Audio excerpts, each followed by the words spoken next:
For most people on the busy Comstock Avenue, Oakwood Cemetery is usually not a destination. For David, it's where inspirations are. We just walked upon one, you see right here who it is. The founder of the city of Syracuse. He is the person behind a popular Instagram account, Syracuse History.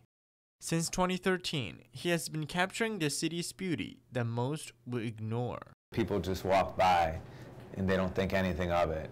Born and raised in Syracuse, David never knows he could look at his hometown so differently. I felt more passionate about our city. I mean, I was before, but it's even heightened now. He started the page because there were negative conversations about Syracuse. It's horrible. People say the worst things. He has more than 13,000 followers, from the young to the old. It's just so tucked away, and just when I read it for the first time, I was so excited because you don't know these things at all. Eileen wants to explore more where she grew up. He just has so much content, and it's never gonna stop just because there's so many different, it just branches off into 1,000 things. Gary passes by West Genesee Street every day to work, but he's never noticed this house.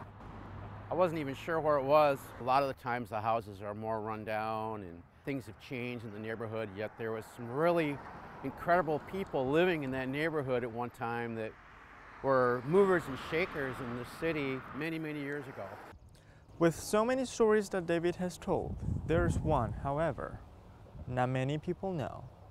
When I was 4 was when we started to realize that my speech was different. So I could speak, but people couldn't understand what I was trying to say.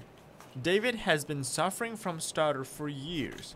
He needs to go through speech therapy at a young age. For a little boy, what he knew was that he was different. I just want to get rid of my stutter 100%.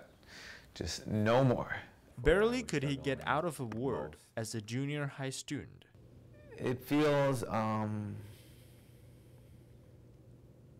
disappointing.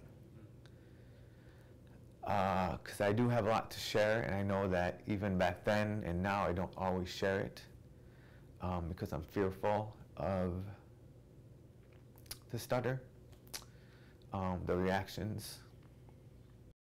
Talking with friends isn't difficult for him because there are ways to get around stutter. But in class, that isn't always the case. You know, if we read out loud in a classroom, you know, that was the worst times ever. Because everybody's going, you're waiting your turn to read, and then you have to read out loud exactly what's written.